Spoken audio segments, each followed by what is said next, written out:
అధ్యక్ష, రాష్ట్ర విభజన సందర్భంగా 89.15 టీఎంసీలు మైనర్ ఇరిగేషన్ల మనం వాడుకుంటున్నామని లెక్క తెలిసింది అధ్యక్ష. 299 టీఎంసీలు ఏదైతే వాడుకుంటామన్నామో అందులో 89 టీఎంసీలు మైనర్ ఇరిగేషన్. అప్పుడు ఏమన్నాడంటే 2022లో చంద్రశేఖరరావు గారు, మైనర్ ఇరిగేషన్లో మాకు 89 టీఎంసీలు ఉన్నాయి, మేము అందులో 45 టీఎంసీలు చెరువులకు కుంటలకు వాడుకుంటలేము, ఆ 40 సగం మైనర్ ఇరిగేషన్ వాడుకుంటాము, మిగతా సగాన్ని మేము పాలమూరు రంగారెడ్డి ఎత్తిపోతలకు వాడుకుంటాం, వీటిని వినియోగ మార్పిడి చేసుకోవడానికి అనుమతి ఇవ్వమని ఫస్ట్ స్టెప్ చెప్పిండు. రెండో స్టెప్ ఏం చెప్పిండు, గోదావరి జలాలను పట్టిసీమ ద్వారా కృష్ణా బేసిన్కు మార్చడంతో 80 టీఎంసీలు ఆంధ్రప్రదేశ్ వాడుకుంటుంది కాబట్టి బేసిన్ నుంచి ఇంకొక బేసిన్కి తరలించినప్పుడు అంతర్జాతీయ జల విధానంలో అందులో మా వాటా 45 టీఎంసీలు వస్తాయి. గోదావరి నుంచి పట్టిసీమ ద్వారా కృష్ణా ప్రాంతానికి తరలించిన దాంట్లో 45 వస్తాయి, మైనర్ ఇరిగేషన్లో 45 టీఎంసీలు, గోదావరి నుంచి కృష్ణాకు మార్చిన దాంట్లో 45 టీఎంసీలు, నా 90 టీఎంసీలకు పాలమూరు రంగారెడ్డి ఎత్తిపోతలకు అనుమతి ఇవ్వమని చెప్పి సిడబ్ల్యూసీకి ప్రాజెక్ట్ రిపోర్ట్ తయారు చేసి సిడబ్ల్యూసీకి అనుమతి అడిగిండు అధ్యక్ష. అప్పుడు సిడబ్ల్యూసీ ఏమన్నా తెలుసా అధ్యక్ష, ఈ నీటి కేటాయింపులు నీటి వివాదాలు నేను చెయ్యను, KWDT2 బ్రిజేష్ కుమార్ ట్రిబ్యునల్ దగ్గర కేసు ఉంది కదా, మీ వాదనలు అక్కడ వినిపించుకోండి. బ్రిజేష్ కుమార్ ట్రిబ్యునల్ గోదావరి జలాలను కృష్ణా పరివాహక ప్రాంతానికి మార్చినందుకు నీకు 45 టీఎంసీలు ఒకవేళ అక్కడ నీకు అనుమతి వస్తే, అనుమతి వచ్చిన వాటి మీద అనుమతి ఇవ్వడానికే నేనున్నా తప్ప నీకు ఆ నీళ్లను వాడుకోవడానికి అనుమతి ఇచ్చే అధికారము హక్కు నాకు లేదు, నువ్వు ఈ పంచాయతీ 45 టీఎంసీలు గాడి తెలుసుకోపో అని చెప్పిండు అధ్యక్ష. అంటే ఇంకో పెద్ద మనిషిని చూపించండు, పంచాయతీ ఈడ కాదా నువ్వు వాడుకో అని. అంటే మనము ఎక్సైజ్ మర్డర్ జరిగితే ఎక్సైజ్ ఆఫీస్కి వస్తే ఆయన ఏమంటాడు, అయ్యా ఈ కేసు నేను కట్టాను పోలీస్ స్టేషన్కో అంటాడు కదా. అట్లనే ఇది మందు తాగితే పట్టుకునేటోళ్ళ కేసులే కడతా, నేను సంపేటోళ్ళ కేసులు పోలీస్ స్టేషన్లో కడతారు, ఆడుకో అని ఆడు దోలిండు అధ్యక్ష. ఇది ఇక్కడ కాదు తెగాల్చింది గక్కడవో అని. రెండో దానికి ఏమన్నాడు అధ్యక్ష, బాగానే ఉందా 89 టీఎంసీలు నీకు మైనర్ ఇరిగేషన్కి ఉన్నాయి కదా, ఈ 89 టీఎంసీలలో 45 వాడుకుంటున్నావు, మిగతా 45 మిగిలిచ్చిన అంటున్నావు కదా, ఓ పంజయ్ ఈ రంగారెడ్డి పాలమూరు నల్గొండ జిల్లాలో ఈ చెరువులు ఎన్ని ఉన్నాయో అన్ని చెరువులలో 30 సంవత్సరాల నుంచి ఎన్నెన్ని నీళ్లు వాడుకున్నావు ఎన్నెన్ని మిగిలిచ్చినావు నువ్వు లెక్క తీసుకురాపో అని చెప్పిండు అధ్యక్ష. ఇక చూసుకో, 30 ఏళ్ళ నుంచి రంగారెడ్డి జిల్లా, మహబూబ్నగర్ జిల్లా, నల్గొండ జిల్లాలో ఉన్న చెరువులు కుంటలు ఊర్లలో ఉన్న దాంట్లో 89 టీఎంసీలలో ప్రతి సంవత్సరం ఎన్నెన్ని వాడుకున్నావు ఎన్నెన్ని మిగిలిచ్చినావు 30 ఏళ్ళ లెక్క తీసుకొస్తే అప్పుడు ఈ 45 టీఎంసీలకు నేను అనుమతి ఇచ్చడానికి అవకాశం ఉంటుంది, అది తీసుకురాపో అని చెప్పి సిడబ్ల్యూసీడు మరి రెండో దానికి నూకిండు అధ్యక్ష. మొదటిదేమో అటు తోసిండు, రెండోదేమో ఇటు తోసిండు. 30 ఏళ్ళ లెక్కలు ఏడున్నాయి అధ్యక్ష. మా ఊర్లో అయితే చెరువు ఉంది అధ్యక్ష, వర్కలకుంటే చెరువు అంటారు. ఎడకాలం వస్తే పసులు నీళ్ళ కాడికే పోతాం, దాని కిందనే వ్యవసాయం. ప్రతి ఊరికో చెరువు ఉంటుంది. ఏమన్నా లెక్కలు ఉన్నాయి అధ్యక్ష మన దగ్గర? లెక్కలు లేవు. ఈ లోపల నువ్వు ఈ లెక్కలు ఇవ్వమంటే 30 ఏళ్ళ లెక్కలు ఎవరి దగ్గర ఉన్నాయి? 7 ఉన్నాయి అధ్యక్ష. పంచుకున్న లెక్కలే చెప్తలేడు, ఇక ఈ లెక్కలేడు చెప్తాడు. ఇది ఇక్కడ ఉన్నాను ఆంధ్రప్రదేశ్ ఏమన్నది ఇట్లా ఈయన పోయి అట్లా వేస్తే, సార్ ఇగో ఇదోటి ఉన్నది నాయ నరసింహారెడ్డి గారు చెప్పేటోళ్ళు కమిషన్ కాకతీయ అని. సార్ వీళ్ళు అబద్ధాలు చెప్తారు, 89 టీఎంసీలు కాదు 150 టీఎంసీలు వాడుకుంటారు మైనర్ ఇరిగేషన్లా. నిన్న మొన్ననే కమిషన్ కాకతీయాల ఇవన్నీ చెరువులు పునరుద్ధరించడం, ఊర్లు పచ్చగా అయిపోయినాయి, మొత్తం చెరువులలో నీళ్లు నిండినాయి. ఇగో వాళ్ళే అఫీషియల్గా వెబ్సైట్లో పెట్టారని సింపుల్గా కమిషన్ కాకతీయ వెబ్సైట్లలో వీళ్ళు గొప్పలు చెప్పుకోరు కదా అధ్యక్ష. మేము అన్ని ఊర్లలో చెరువులు పునరుద్ధరించినాం, గొలుచుకట్టు చెరువులు గలగల వాడుతున్నాయి సెలయర్లు అని. ఒక ఆయన పాటలు పాడేట ఆయన వాళ్ళకు భజన సంఘం ఉన్నాడు అధ్యక్ష, ఖాళీగా ఉన్నప్పుడు ఆయన బిచ్చి పాడించుకుంటుంటాడు చంద్రశేఖరరావు. ఆ పాడేట ఆయన పెట్టి పాటలు పాడించారు అధ్యక్ష. ఊర్లో చెరువు వంగే నీళ్లు వచ్చే అని చెప్పి దర్వేసుకున్నారు అధ్యక్ష. అవన్నీ దాంట్లో పెడితే ఆ కాగితాలన్నీ తీసుకొని పోయి ఆంధ్రప్రదేశ్ తీసుకొని పోయి సిడబ్ల్యూసీ దగ్గర పెట్టారు. సార్ మైనర్ ఇరిగేషన్ల వాడకం తగ్గలేదు, వాడకం పెరిగింది, ఇది నేను చెప్తలేను, కమిషన్ కాకతీయాల వాళ్ళే చెప్పారు, ఈ కాగితాలు తీసుకొని పోయి ఆడేసిరు అధ్యక్ష. దాంతో ఆ 45 గుటుక్కుమన్నది. అంటే ఈ 45 ఏమో బ్రిజేష్ కుమార్ ట్రిబ్యునల్ తేల్చే వరకు ఇద్దే కదా. 30 ఏళ్ళ లెక్కలే కాకుండా నువ్వు చెప్పిన మిషన్ కాకతీయ కమిషన్ కాకతీయాల దొంగ లెక్కలు కూడా గుదిబండగా తయారై ఈ 45 ఇట్లా కాకెత్తుకుపోయింది అధ్యక్ష.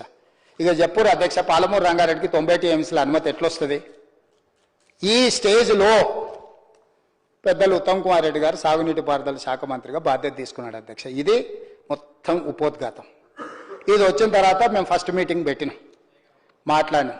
ఈ అన్ని కాగితాలు తీయ మొదలెడితే ఒకటొకటి అప్పుడు దొరికినాయి ఆర్కీవ్స్ తవ్వకాలు దొరుకుతారు కదా పరిశోధన దీంట్లో తవ్వకాలకు పోయి తవ్వంగా ఎతికితే ఈ స్టోరీ అంతా బయటకు వచ్చింది అధ్యక్ష. ఇదంతా కూడా నేను కంపేర్ చేసి 2 ఏళ్ళు వారు కష్టపడే శ్రమనంతా నేను ఇట్లా క్రొనాలజీ చేసి కొంచెం ఇంకా కూడా కొన్ని మిస్ అయి ఉండవచ్చు.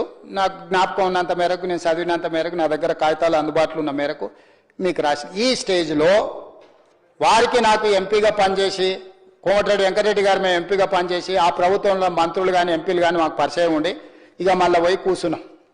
అయ్యా 30 ఏళ్ళ లెక్కలు అడిగితే ఎవరి దగ్గర ఉన్నాయి, ఎందుకంటే అంతా ఒక్కొక్క చెరువుకు లెక్కలు కట్టాలంటే చెరువులు ఉన్నాయా తెలియదు, చెరువులు లేవా తెలియదు, రియల్ ఎస్టేట్ ప్లాట్లు అయినాయా తెలియదు, ప్లాట్లలో ఇండ్లు అయినాయా తెలియదు. ఇవన్నీ లెక్కలు ఏడాదిస్తా నీకు దండం పెడతా. గట్ల అడగక కానీ క్లస్టర్ కింద అడుగు లెక్క తెచ్చిస్తా. ఆ క్లస్టర్ కింద లెక్కేసుకొని ఈ 45 టీఎంసీలకి ఆ 45 ఆడికి పంపించడం అది ఎన్నడ తేలుతుందో దైవాధీనము. ఆయన వయసు ఇప్పుడు 85 ఏళ్ళు సార్. ఆయన అపాయింట్ చేసినప్పుడు 65 ఏళ్ళు. ఇప్పుడు ఆ తేల్చే వరకు 85 ఏళ్ళు వచ్చిన బ్రిజేష్ కుమార్ గారికి. ఆయనకు 65 ఏళ్ళ వయసు ఉన్నప్పుడు 2004లో ఆయనను ట్రిబ్యునల్ చైర్మన్ చేశారు సార్. ఇప్పుడు ఆయనకు 86 ఏళ్ళు వచ్చినాయి. 21 సంవత్సరాలలో 86 ఏళ్ళకి వచ్చిండు సార్. మరి వారి శత జయంతి అయిన తర్వాత వారు ఇది వస్తుందో ఎప్పుడు వస్తుందో నాకు తెలియదు. ఇక అది దేవుడే కనుకరించి దాంట్లో మార్గం చూపిస్తే తప్ప ఆ 45 రావడానికి అవకాశం లేదు. చట్టం అట్లుంది. నరేంద్ర మోడీ గారు అనుకుని మహేశ్వర్ రెడ్డి గారు ఉంటాడో విజ్ఞప్తి చేద్దాం అనుకున్నా పోయి బ్రిజేష్ కుమార్ను ఒక సంవత్సరం లోపల కేసులన్నీ ఇని సంవత్సరం లోపల తీర్పిచ్చేటట్టు ఏదైనా మార్గం ఇస్తే 26-27 లోపల 45 వస్తే ఏదైనా లెక్క తెలుస్తుంది. ఈ లోపల నేను ఉత్తమ్ కుమార్ రెడ్డి గారు మాకున్న పరిచయాలను అధికారులను అందరినీ పదే కలిసి ఒక్కొక్క చెరువు లెక్క ఇక ఇది కష్టము, మా వల్ల కూడా కాదు, మాకు అన్యాయం చేయకుండ్రి, మా జిల్లా ఎండిపోతుంది, నా సొంత జిల్లా, నా ప్రాంతము ఆయన ప్రాంతం, మేమిద్దరం ఆ నల్గొండ మహబూబ్నగర్ నుంచే ఉన్నాము. నేను ముఖ్యమంత్రిని, ఆయన సాగునీటి పారుదల శాఖ మంత్రి, ప్రజలకు వెళ్ళి మొహం చూపించుకోవాలన్న మా కష్టమైంది. ఈ చెరువులు కాకుండా గంపగుత్త క్లస్టర్ కింద ఓ లెక్క తీసుకొచ్చి ఇస్తాం. ఆ లెక్క తీసుకొని ఏదో రకంగా ఈ చిన్న మైనర్ ఇరిగేషన్ నావే కదా, నా నీళ్ళన్న నాకు ఇస్తే సాగునీటి పనులు నేను సాగదీసుకుంటా. ఆ దుర్మార్గుడు ఇది తాగునీటికని 7.15 టీఎంసీలకు పరిమితం చేసిండు. దీని ప్రకారం తట్ట మట్టి కూడా తీయడానికి లేదు, తీస్తే జైలుకు పోతారు. ఆల్రెడీ ఎన్జిటి 100 కోట్లు ఫైన్ వేసింది. క్రిమినల్ కేసులు ప్రాసిక్యూషన్ చేయమని ఆల్రెడీ అధికారుల మీద డైరెక్షన్స్ ఇచ్చారు. రేపు మేము ఏది ముట్టుకున్నా జైలుకు వెళ్లాల్సిన పరిస్థితి వస్తుంది. మాకు ఏదో ఒక మార్గం చూపించండి దయచేసి అని చెప్పి మా పర్సనల్ రిలేషన్స్ని అడ్డం పెట్టుకొని ఈ 45 టీఎంసీలైన మైనర్ ఇరిగేషన్వి ఇస్తే మేము ఇరిగేషన్ పనులు చేసుకుంటాం. మిగతా 45 అది వచ్చినప్పుడు ఇప్పుడు మనము దగ్గరకు పోతాం, ఆకలి అయితే టిఫిన్ పెట్టిండి అనుకో తినమా? ఇప్పుడైతే టిఫిన్ పెట్టు, మధ్యాహ్నానికి భోజనం పెడితే బిర్యానీ పెట్టని అడుగుతాం, అంతేనా అధ్యక్ష? అందుకే ఈ 45 మైనర్ ఇరిగేషన్ ఇప్పుడు ఇచ్చేసేయి. ఇప్పుడు ప్రాజెక్టులన్నీ కంప్లీట్ చేసుకొని ఈ 45 టీఎంసీల కింద నీళ్లు ఇచ్చుకుంటూ వస్తాం. ఎందుకంటే ఉద్దండాపూర్ వరకు ఇప్పుడు ఆ పైన లక్ష్మీదేవిపల్లి మా శంకర్ ఏమనుకుంటాడు, అన్న నా జేబుల్నే ఉంటాడు కానీ నాకేమి ఇస్తలేడు అనుకుంటాడు మా శంకర్. ఇప్పుడు ఆ ఉద్దండాపూర్ నుంచి లక్ష్మీదేవిపల్లికి దేవాలంటే 19, 20, 21 ప్యాకేజీలు చేయాలా, అక్కడ భూసేకరణ చేయాలి, అదంతా చేయాలి. ఇందులో ఉన్న చిక్కుముడి ఇది 90 వస్తే కానీ నేను ఆడికి తీసుకురాలేదు. 45 ఉద్దండాపూర్ వరకు అన్న ప్యాకేజీలన్నీ క్లియర్ చేసి కనీసం పాలమూరు కన్నా నీళ్ళు ఇస్తే రంగారెడ్డి జిల్లాకి ఏదో రకంగా తీసుకొద్దాం, రెండో ఫేజ్ 2 కింద తెద్దామని చెప్పి మేము లెటర్ పెట్టి మొత్తానికి 90 కావాలా, ఇప్పుడు 45 ఇంకో 45 అని ఉత్తమ్ కుమార్ రెడ్డి గారు మా పరిచయాలతోని వాళ్ళు ఏదో ఒక కొలికి పట్టుకొచ్చి వాళ్ళని ప్రసన్నం చేసుకుని లెటర్ రాసినాం. ఈ రోజు అధ్యక్ష ఈయన దుర్మార్గం వల్ల 27,000 కోట్ల రూపాయలు ఖర్చు పెట్టినా 1 ఇంచు కూడా సాగునీరు కింద వాడడానికి లేదు ఈ ప్రాజెక్టు. ఇప్పుడు పెట్టిన అన్ని పంపులు లిఫ్టులోనికి పేమెంట్ ఇవ్వడానికి సరిపోయినాయి తప్ప ఎకరాకు నీళ్లు ఇవ్వడానికి కుదరదు. అందుకే మొదటి విడతగా వ్యవసాయానికి 45 టీఎంసీల నీళ్లు మాకివ్వు, మేము వ్యవసాయం పనులు కూడా చేసుకుంటాము, ఆ తర్వాత 45 అక్కడ కూడా మేము తెలుసుకుంటామని చెప్పి మోడీ గారి దగ్గరికి నేను భట్టి గారు నేను శ్రీధర్ బాబు గారి దగ్గరికి వెళ్ళి సార్ 21 ఏళ్ళు అయింది, ఆయన వయసు 85 ఏళ్ళు అయింది, నా వయసు 85 ఏళ్ళు వచ్చేవారు కూడా నువ్వు చేయకపోతే కష్టం సార్, మీకు 75 ఉన్నాయి, ఆయనకి 85 ఉన్నాయి, నాకు 55 ఉన్నాయి, నా వయసు 75 వచ్చేవారు కూడా నువ్వు తెలుసకపోతే కష్టం అవుతుంది సార్, నువ్వు జర కిందికి మాట చెప్పు. ఆ మంత్రి గారు చెప్పి ఆయనను పిలిచి సంవత్సరం లోపల తేల్చమని చెప్పి అంతకుముందు 3 నెలలకు ఒకసారి కేసినట్టు ఇప్పుడు నెలకు 3 సార్లు 2 సార్లు ఈయన కాడికి పట్టుకొచ్చినాం అధ్యక్ష.